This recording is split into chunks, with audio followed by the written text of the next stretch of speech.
Le premier combat opposait Denis Lamarre, le Canadien classé numéro 5, au Français Michel Manjou. Un combat très clair, le Français pantalon blanc, le Canadien pantalon rouge. Nous suivons le troisième round. Christian Roméas, qualité du boxeur français.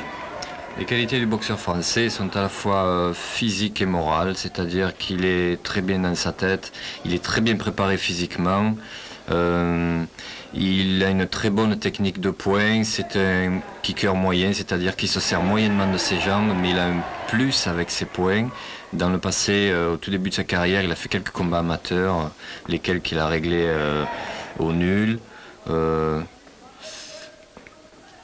voit ici... Le Canadien n'était pas le premier venu là quand même. Le Canadien n'était pas le premier venu, c'était le 5e Canadien, ce qui équivaut largement chez nous en France à un champion de France professionnel. Manjou a été champion d'Europe amateur et il disputera face à Franck Jude le 5 juin à Paris à Coubertin, probablement le combat le plus important de sa carrière avant de se préparer à un championnat d'Europe qui se déroulera à Bolzano fin juin. Nous voyons que les deux boxeurs, avec les pieds, tapent au-dessus de la ceinture et font des balayages uniquement au niveau de la cheville. Oui, il est à signaler que les coups de pied au-dessous de la ceinture sont prohibés, contrairement à la boxe française ou à la boxe thaïlandaise.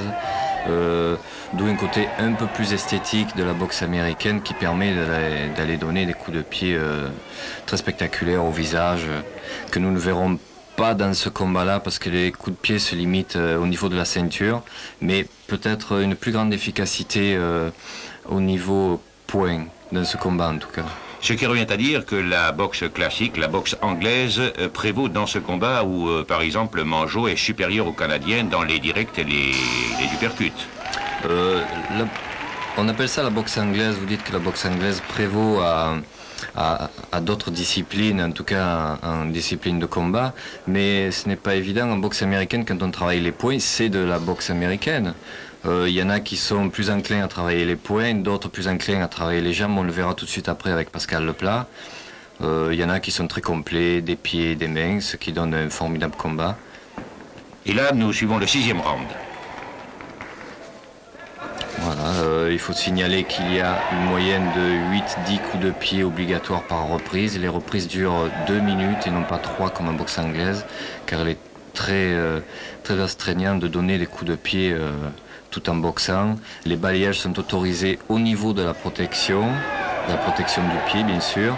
Là, on voit un engagement assez sérieux au point. Voilà, un chassé jambe avant de Manjou.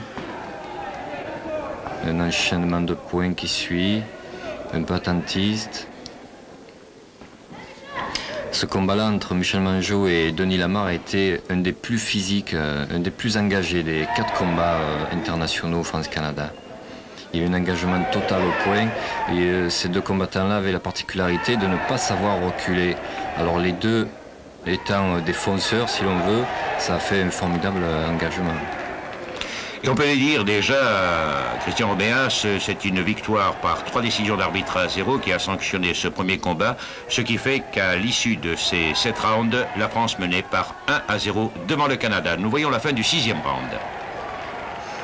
Voilà, coup de pied direct de Manjou, coup de pied direct de Lamarre, entrée du buste, engagement au point, série du percute. Manjou vient d'accuser une gauche-droite. Les Canadiens sont très durs, ce sont de rudes encaisseurs et ce sont certainement les meilleurs combattants du globe. Bon, là nous avons sous les yeux quelques-uns de nos meilleurs Français alors que nous n'avons pas sélectionné vraiment les meilleurs Canadiens.